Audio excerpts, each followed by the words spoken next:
There are plenty. I have a sirloin tip, we have a chuck roast, and a top round. What we have up here, I made bottom round and sirloin tip side. So we have the bicep femoris and the vastus lateralis cut with and against the grain. So you guys are going to be able to taste that.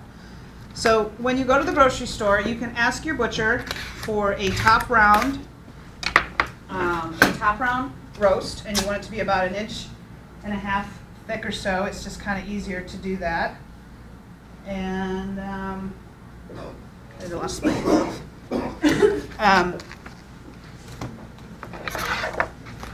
So this is a top round, and they've actually cleaned it up very, very nice. So anytime that you're dehydrating or you're basically dehydrating meat for jerky, you really want to watch the amount of fat that you have, because when you're going, the fat in the process has a harder time of breaking down.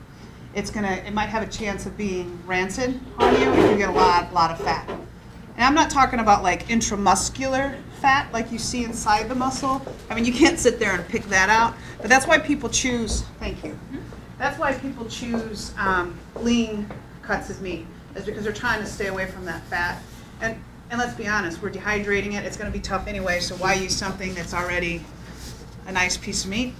Although I'd like to do some research. Okay, so what you would want to do is you'd want to put this in the freezer if this is your first time with the knife. And what you want to do is you can cut with the grain or against the grain.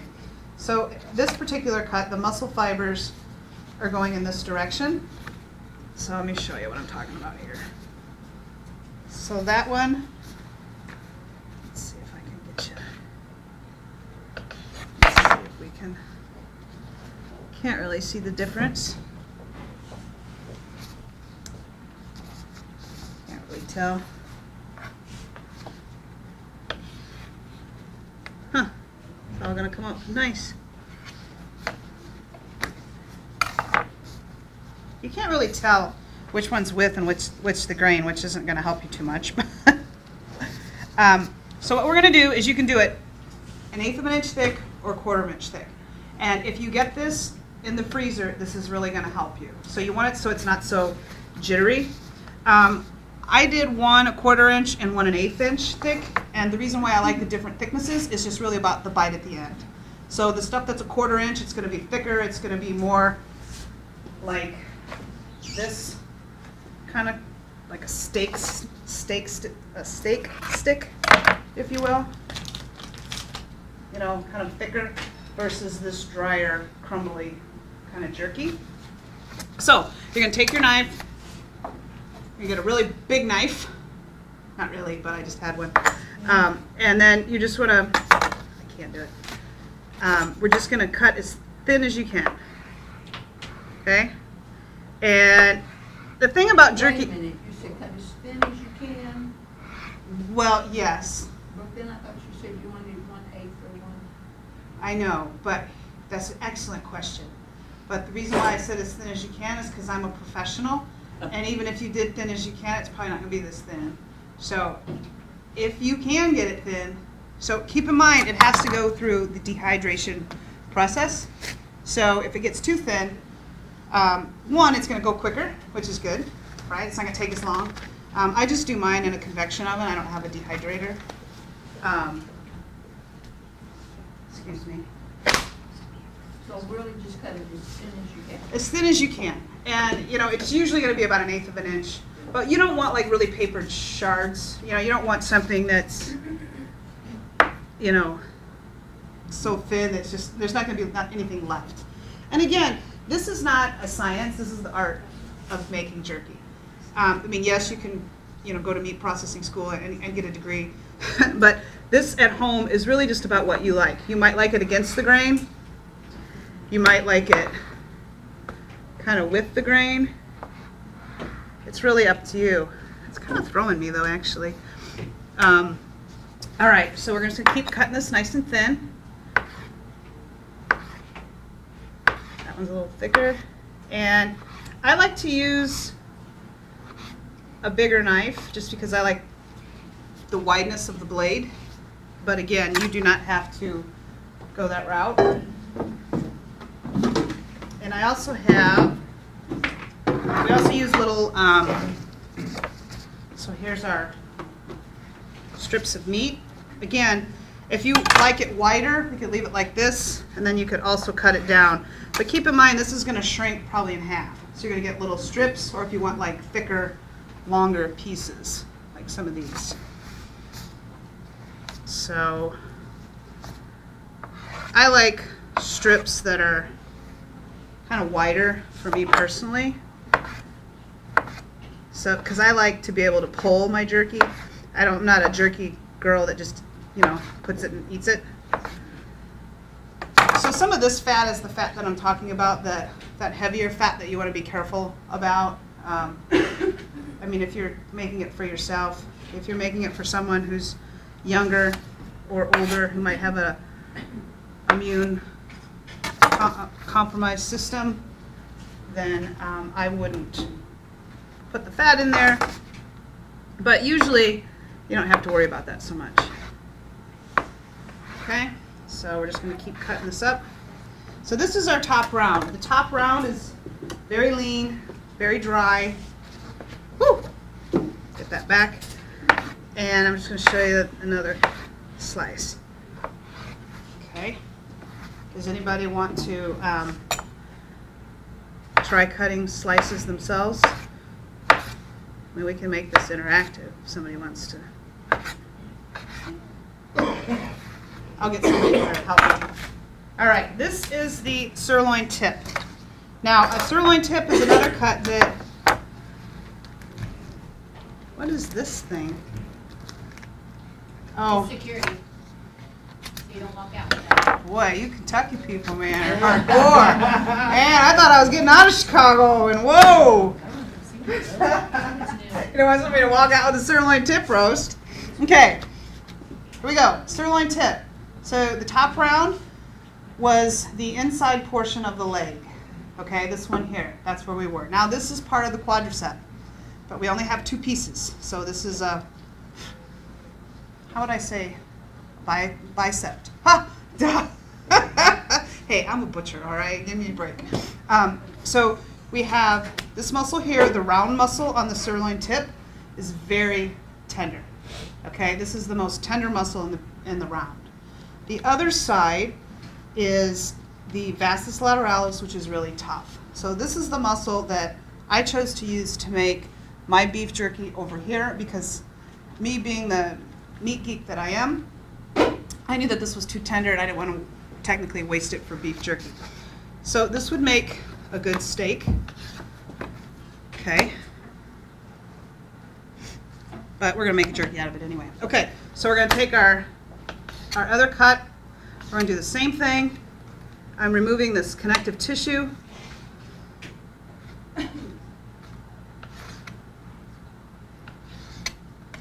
That's a little tough on my trim there. Okay, and here we go. We can slice our pieces.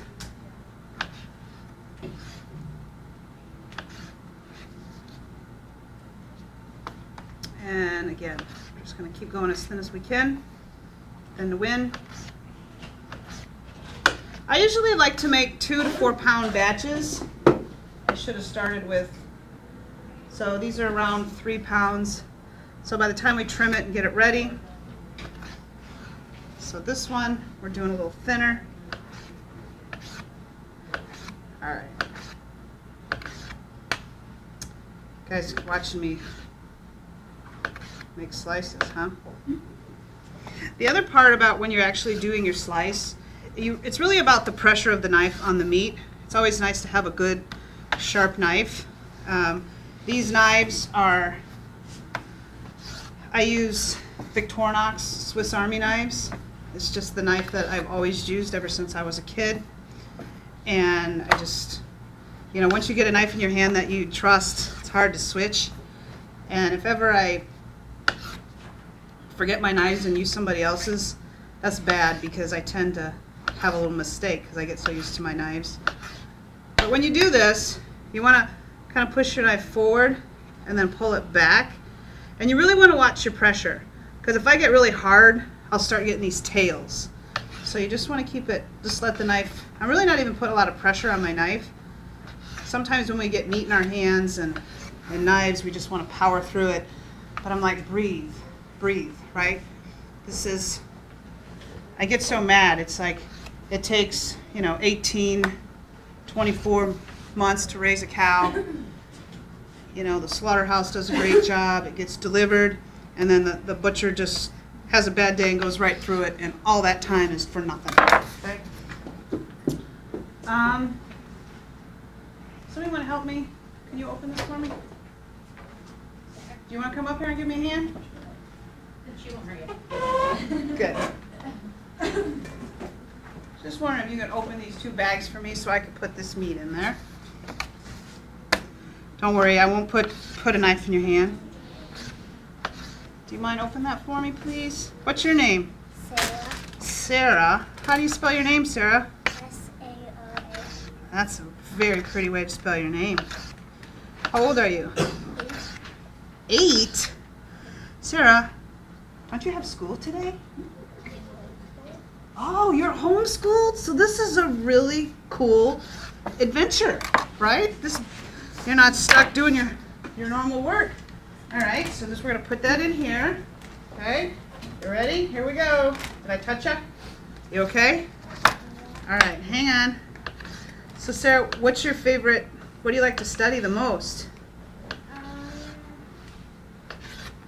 Not really know. You don't really know? Do you like playing outside? Yeah, that's fun. Do you like meat science? You're like, what is meat science? Do you like cooking? Yeah. Uh-huh. So that's what this is going to be like. We're going to be like we're cooking. Okay? All right. Sarah. Okay, can you close that for me? Or you can just set it, here, just set it maybe right here on that red thing. And then we'll open up another one.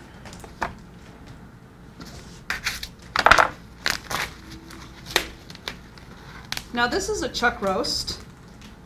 I didn't do that, just for the record. Thank you. And we're going to do one more for this. The chuck roast is something that we would normally use for pot roast. And this one isn't my number one go-to cut for beef jerky because we've got a lot of fat. But what I would do, oh, here we go. You ready? So if you don't mind, turn this edge like over. You know what I mean? Like if you were turning your socks over. Yep, perfect. And that way, the meat won't touch that zipper or anything that you would use that's plastic or, marinating. And then it'll close for you better. All right, you ready? Okay. Perfect. Thank you, Sarah. Okay, so this is our pot roast. You can go ahead and close it back up, and then you can go back to your lunch duties. Okay, chuck roast. 4th most tender muscle right here. Serratus ventralis, Calvi style, short ribs. You ever had that? Great cut of meat. It's huge, Pacific Rim, Calvi style grill. A lot of countries in Asia really prefer a lot of the fat and heavily marbled beef. One, it's a little bit of it's flavor, but it's also kind of a status thing. You know, when you elevate and you start buying more expensive meat, you tend to buy into the beef area. So they like a lot of well-marbled meat. And what does that mean is that the short ribs are going to go away. And because too many short ribs are going to be used to go into those Asian countries. So what I did is I took this chuck roast and I separated it. And you notice how I was pulling on it and there was that fat seam and it just separated. This is the serratus ventralis. This is the chuck eye portion. And depending on how lucky you get with the cut of beef you get, sometimes these make really good steaks, but also they make really great short ribs. So out of that chuck roast, you get these nice, beautiful ribs. I'll put it here. You get these ribs. See, and so why wouldn't I choose to use this one for jerky? Too much fat, right? It would probably have a hard time drying out. Okay. So now I'm going to use that bums me out there. You can see the marbling, you can see the texture of the meat. So I'm a third generation butcher. Both my grandmothers were butchers, my grandfather was a butcher, and my dad was a butcher. I'm like, seriously? Really? I'm like, okay. So I put my way through college cutting meat, just thinking, okay, I gotta get out of here. I'm not doing this. And anybody who's ever been in the meat business, you can't get out. Yeah, I don't know if it's just, whatever you're born into, if it's ranching or farming or whatever business you're in. So I've been at this a very long time. And so here, you can see the marbling that I'm talking about. So this kind of marbling is okay in your jerky. It's going to give you a different taste or flavor. You might get like that dry aged taint kind of flavor in your jerky. Don't get freaked out. Okay. So I've been at this a long time, and I have been on a mission for training and education. All right, to teach. I wrote the book, The Art of Beef Cutting, and that was pretty exciting. Can you tell? That was pretty exciting. Okay, guys, now we're going to get to the fun part. And so now I've put all my education on a program called Range Meat Academy, which is online learning, because that's where everybody wants to go. And it's the first step in helping people learn all the different pieces and parts of the meat. And you can't teach muscle memory online. I can't teach people how to use a knife or what it feels like online. But I get you all the knowledge, and then we'll piggyback that up. Okay, this one's a little light. So now we're going to move on to making our marinade. So like I said, it's the art of making jerky. And my steps to making jerky are pretty simple.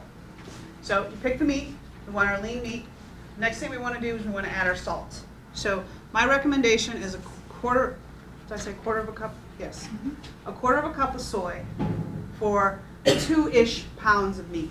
So depending on how much salt you want, you can use other types of salt. You can use kosher salt. You can use number 2 salt, which is a curing salt. So if you want something to, be a little more shelf stable, you would use the pink number 2 curing salt. I don't use it that much. I just use, by the time you make beef jerky, you're going to eat it anyway. It doesn't stick around that long where you need it to hang out for months. So you want to add a quarter of a cup for your salt. That's going to be your first thing. And then you follow it up with flavor. So that could be Lea and Perrin, that could be teriyaki sauce, that could be, you want to be a little careful you don't compete too much with the soy, because that's going to have a flavor. All this jerky here has soy, by the way, in case we have anybody has a intolerance to soy. So we're going to start with just putting in our basic, do a quarter cup. You can do this, right? It's easy, right? Quarter of a cup. How many ounces is in a quarter of a cup? 8 ounces is a cup. So how many quarters of a cup are in a cup? Okay. I just like simple Worcestershire. Another quarter of a cup. Throw that in there. And then you can also add any other kind of marinade that you like. So other examples of marinade would be jerk, teriyaki. Just, this is at home basic jerky making. This isn't fancy restaurant making jerky. So just whatever flavor you like, I would start with that. So then we're on to our next step, and then you want to decide if you want it sweet or spicy. So that's your call. I'm a spicy girl. I like spice in my jerky, so I have to back it down. I put way too much black pepper. I like black pepper. So I use about a tablespoon of the black pepper. I like the heavy cracked pepper. So that way, I can't read. How do I know which one's the tablespoon? This is like toys at the, I got this at the dollar store. Can you tell? That's the big orange one, or the yellow. Wow, how do you know that? Is it universal color for? Size. Kentucky. So I like the heavy, big cracked pepper. That's about, you could add a little pepper flake if you wanted to. You know, not too much, because that'll keep growing on you. And then I don't have any sugar. It's not mine. But if you do put sugar, you want to put like molasses, that'll give it a nice warm, dark color. Or you could do sugar cane, all kinds of types of sugar to add in there. I just add a little bit of liquid smoke. You can tell I usually don't measure stuff. I'm usually throwing it in, but because I'm in front of you guys, I feel like I have to measure. So this is the teaspoon, right? I'm just gonna do like a teaspoon of liquid smoke. You're supposed to shake it really well. Which is which? Do I have these right? Look in there. This one goes here. So we have our smoke. Now, there's other ways to add smoke if you don't want to use artificial smoke. Wood. You can use smoked salt. You could start with the smoked salt to add that smoked flavor, you know, depending on. I made beef jerky that was literally brine water. It was a gallon of water and a cup of salt, and then just put, you know, how much ever brine you want, and that was it. And it turned out well. It's just basic. Like, start there. Like, what does just salt and water taste like if you want to start experimenting, and then keep adding. You could also add smoked paprika as another way to get smoke. Smoked salt. Anything smoky could add the flavor for your jerky. If you're going to do it in the oven and not throw it on the grill or in your smoker is another way to infuse a smoky flavor. So the next thing we're going to do after we do our spice and is then kind of what other flavor you might like. So mustard, garlic, onion. Usually you want to be a little careful with these. I tend to go, you know, about a tablespoon total for all these. So it's gonna get too wet. I just want to stick it in there. So I like a little onion. I'm gonna do a little garlic.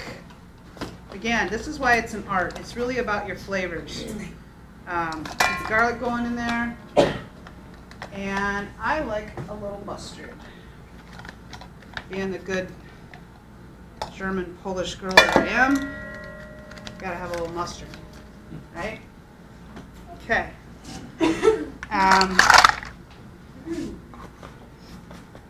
And that's our first batch. Now, I need, forgot a stir. Just break this down. Sorry about my, should have had a better, can't think of everything. Jerry, Allison's gonna grab you for it. Oh, thank you. Here you go. Thank you very much. Oh, perfect.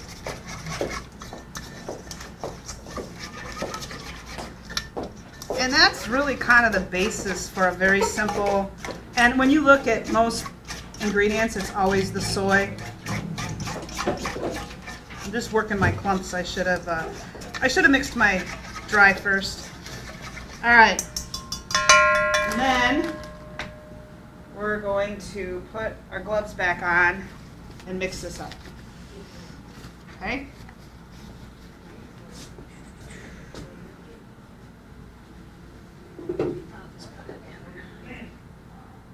go.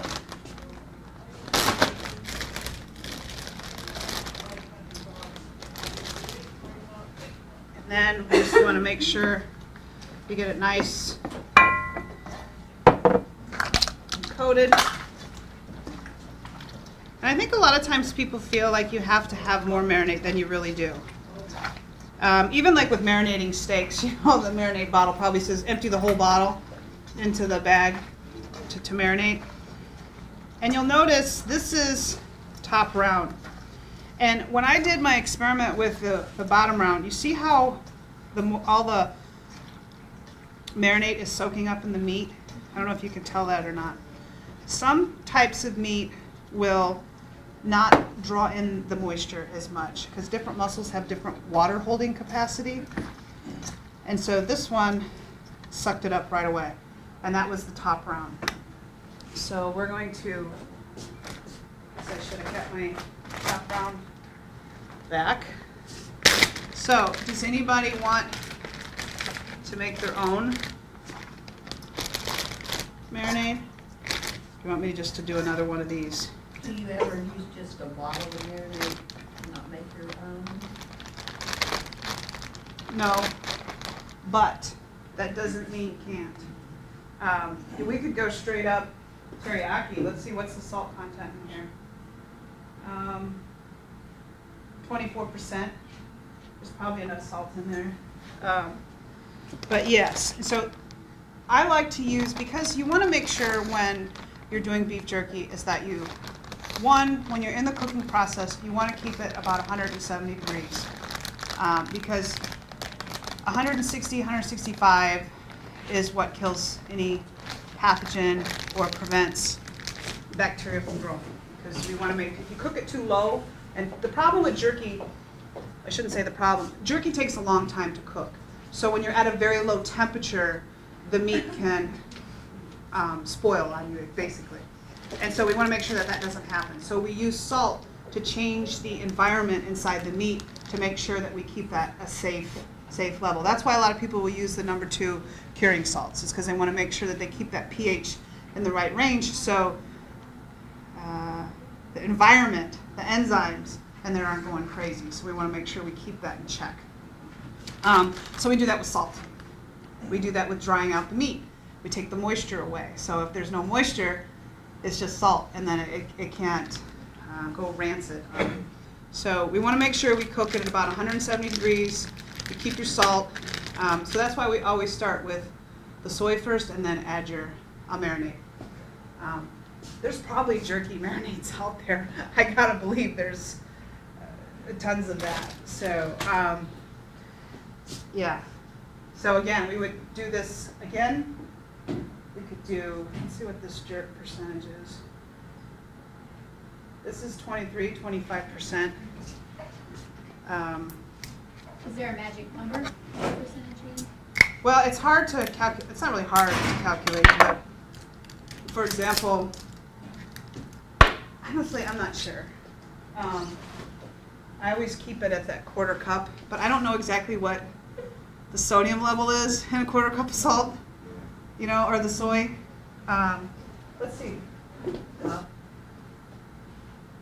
This is 42% for a tablespoon. So soy has a lot higher. So that's why I suggest if you're pairing it with a marinade, you want to hit it with a soy too, to make sure we can keep that environment in there. So again, you would just pick whatever spices you want, 1/4 cup, 1/4 cup, and we would keep going. So does anybody want to do this, or should I just keep going? I'll just do it again. Now, with the grain and against the grain is the other big thing when you're slicing. Sorry if I moved on you here. With the grain or without, with the grain, against the grain, or with the grain, okay? And a lot of people want to know which is the best way. Again, this is the art. So when, this is my cheat sheet here, with the grain, against the grain. So when we look at something that is against the grain, you're going to see how it crumbles, apart. So that might be the bite that you like. See how it just kind of crumbles, right? If you compare it to something that I cut with the grain, it's still going to crumble, but now you're going to have these longer muscle fibers that stay intact. And so like if this was a long piece, it's where you might want to pull off your strips for your jerky. So that's why you would go against the grain or with the grain. Now when you're cooking your jerky, I like to blast my oven about 350 right away. And the reason why I like to do that is because I want it to get really hot. Because at home, then I got to put all my jerky in there, and it takes time, and all the heat comes out. And then I put it in there, and then I turn it down to 170. Because I still want that oven to be hot. If I started at 170 and I pulled it out and I put all my jerky in there, I'm basically putting it back into a cold oven.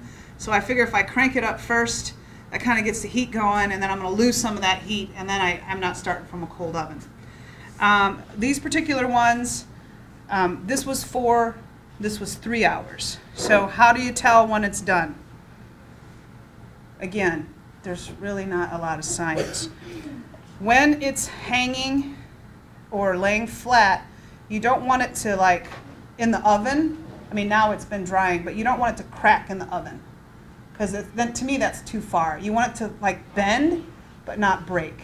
Okay, this one is across the grain, so you can see how this all is breaking down. And then this one is with the grain. Do you see the difference? Can you tell the difference when I'm doing this with the muscle fibers at all? No? Yeah. All right. So those are the two differences. Again, these do have soy, just the same marinade we did here. And you always use an oven? I use a dehydrator? I don't have a dehydrator. I know that's like what Butcher doesn't have a dehydrator, this one. I have a convection oven, so that's very important. So yes, use a dehydrator. It's easy, it's clean, it keeps it moving. I mean, I've seen stuff on YouTube where people get like air filters and fans and blow the heck out of it. No, you've gone too far. This is home jerky, right? You don't need to go that far. Yeah, it's cool, it's fun, but you don't need to go that far. If you have a regular oven and you want to do this, make sure you line the bottom of your oven if you don't have heat coming up from your oven, because this will release a lot of juice. The bottom round really surprised me. It had a lot of moisture. The oven was steamy, it was a mess, and complete opposite for the sirloin tip. Now I'm getting a little sciencey, but it was really a unique experiment. I was really surprised at how the two different ones worked out. So if you're in your home oven, you don't have convection. So convection just basically means there's a big fan in your oven. And so the reason why that's important is you're keeping that airflow going. And you want that airflow moving to dry out the meat. So dried beef, that's basically all the salt cured dried beef. So open your oven. If you don't have a convection, crack the oven open, so that way there's airflow moving the heat, out of your oven. That's another suggestion. Not a lot, but just a little crack. You can use a dehydrator, and you can also use your smoker or a grill with some like a wood tube, where you can put that in there.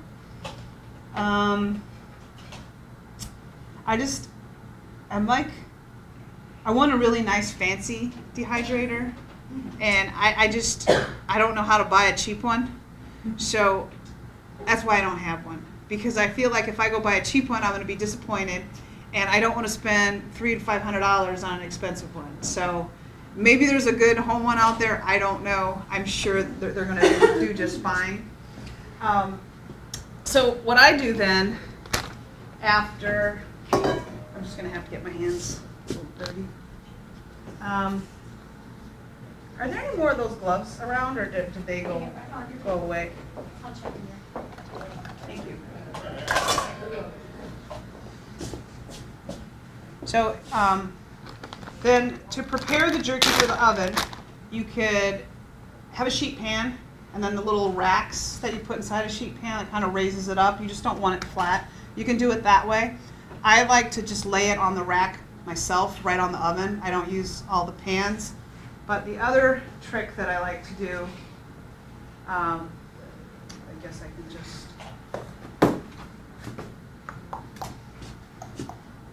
I'm waiting for gloves. But,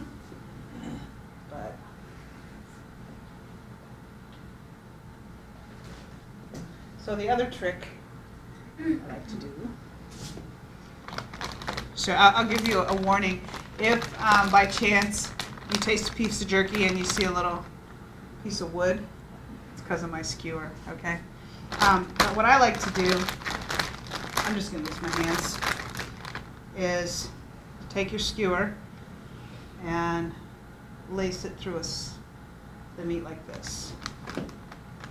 And then it kind of acts like, because we want this to dry, that way the beef hangs. Does anybody know why sides of beef, they hang them in the coolers?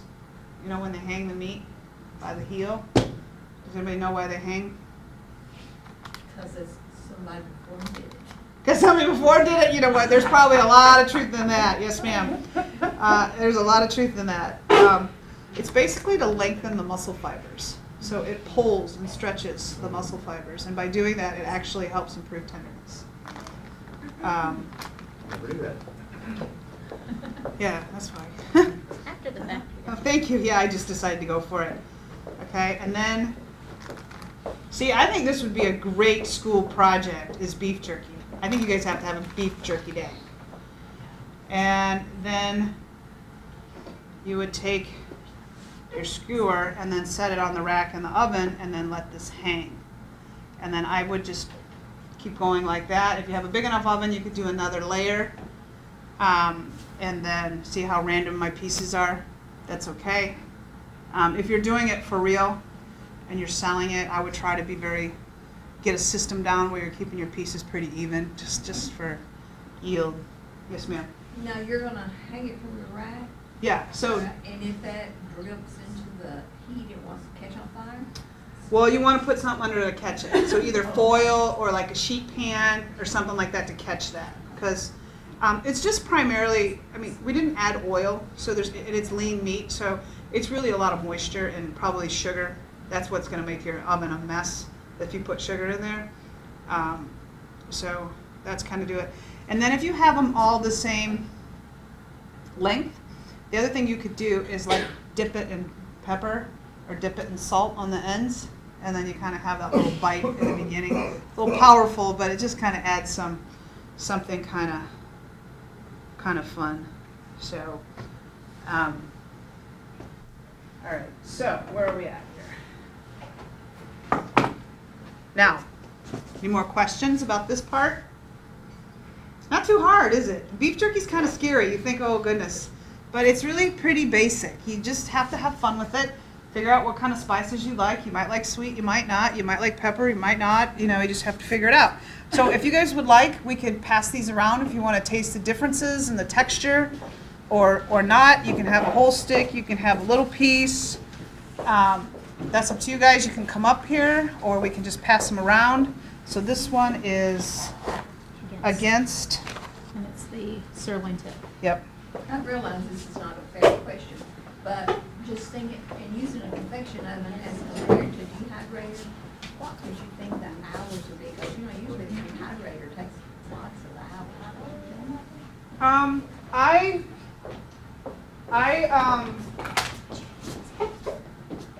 This took me 4 hours.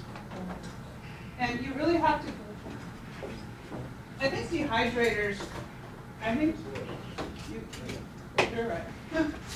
The dehydrators, I don't know that much about them, but I think they probably have better controls and temp, you know, they'll probably tell you, do this for 5 hours or whatever. So this one is with the grain. You said this one's just really good. That's with the grain. I don't know if you can tell the texture or difference. So again, if I didn't have all my teeth, I might like across the grain better because it's going to have a softer bite. What beef is this one? This is the sirloin tip. And this one here. Against the grain.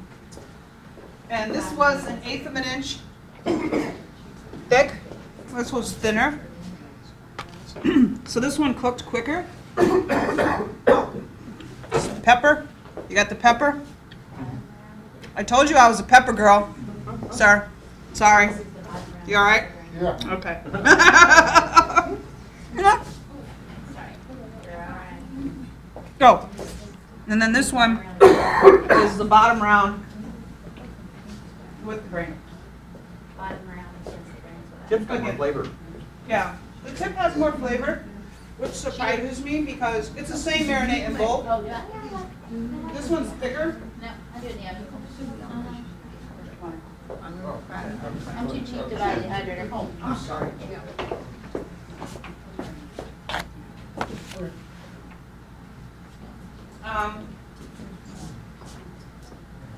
I think we need to start a Jerky of the Month club, start doing different recipes. They have that, do you know that? They do have a Jerky of the Month club? Yeah. Where? It's a mail order. Oh, and you just buy it? Mm-hmm. Like a subscription box type Yeah. thing? But you don't make it. You It's made for you. just buy it? Yes. So this would be more exciting if you make it. Like this? This is the bottom round, this one's thicker. So that's this piece here. My demonstration is for these. So Kari, you said that the sirloin, the tip would draw up more. The sirloin tip drew up a lot more of the I feel like the marinade. bottom round had more flavor. You've had more flavor? Yeah. What do you guys think? So let's talk about this. I don't know if you can keep them apart, but the first one, can you tell a difference between the first set or the second set, or is it all the same to you? I can. You can tell a difference? Yeah. Do you have one that you like better? Harder, number 2. Number two? Oh, I like number 1. You like number one? Yeah. Mm-hmm. Sure. What about you guys? I like all. Take it all, huh? I like the sirloin. Uh-huh. Can Got you more tell me what kind beefy of flavor. Mm-hmm. what kind of meat was number 2 again? Bottom round. Bottom round. That's the hamstring. And that's a very fibrous. So if you like that stringy kind of jerky, the bottom round is going to help you with that. And you like the fastest. You like this one. So if It's the got third beefier one flavor. didn't have as much pepper taste, is that just because? It's the same recipe, believe it or not. Okay. I don't know. Maybe you just didn't get So mine was really, I thought had lots of pepper. too much. No, Yeah. I Sorry. thought it had lots of pepper. Mm-hmm. But actually, it was the same exact recipe, believe it or not. Maybe it knocked off, or maybe it didn't stick. The This- flavor was a lot better than number 2, Mm-hmm. in my opinion. You like number 2? So that's the beauty of beef jerky, right? I mean, thin, thick, with the grain. Anybody have a preference with the grain or with across the grain? We liked it with the grain Yeah, across. across. Mm-hmm. Crossed. Yeah, it's got a better. I mean, depending on the bite that you like. So, yeah. No, all those were good, I'm taking them. You're gonna take them all? They were all good. Okay, do you guys have any questions about beef? Questions about my fine city of Chicago? Do you carry your knives with you everywhere you go? Not everywhere. You know what? Yes, ma'am. Uh-huh. I travel with my knives. They always have to get checked. But I drove down here today, so I actually was able to not have to check them. But TSA usually sends me the nice little note. I get those every time I try. Yeah, it's like, okay, really? One time I tried to carry a knife through the actual security. That was fun. It was a mistake. My client put my knife, I have knife guards, it was an 8-inch knife, and they threw it in my briefcase. And I didn't know, so I just grabbed my bag, and I'm going through the airport, and ma'am, step away. It was the thing. It was a thing. Professional butcher, I swear. I did. I was like, trust me. And they're like, well, we need to measure it. I'm like, it's 8 inches long, And then, quick story. Why measure it? They wanted to know how long for their records. Oh. They were measuring the blade, Okay, I was like, and this is just how dumb the whole situation was. So at the end, I'm getting in a lot of trouble. And then they took all my information, and they're like, oh, would you like my new mailing address? Because I just moved. They're like, oh yeah, that'd be great. So they went through all of that, and then I could have just given them a fake address. But anyway, yes, I do take Did knives. they take your knives? They took that knife. Yeah.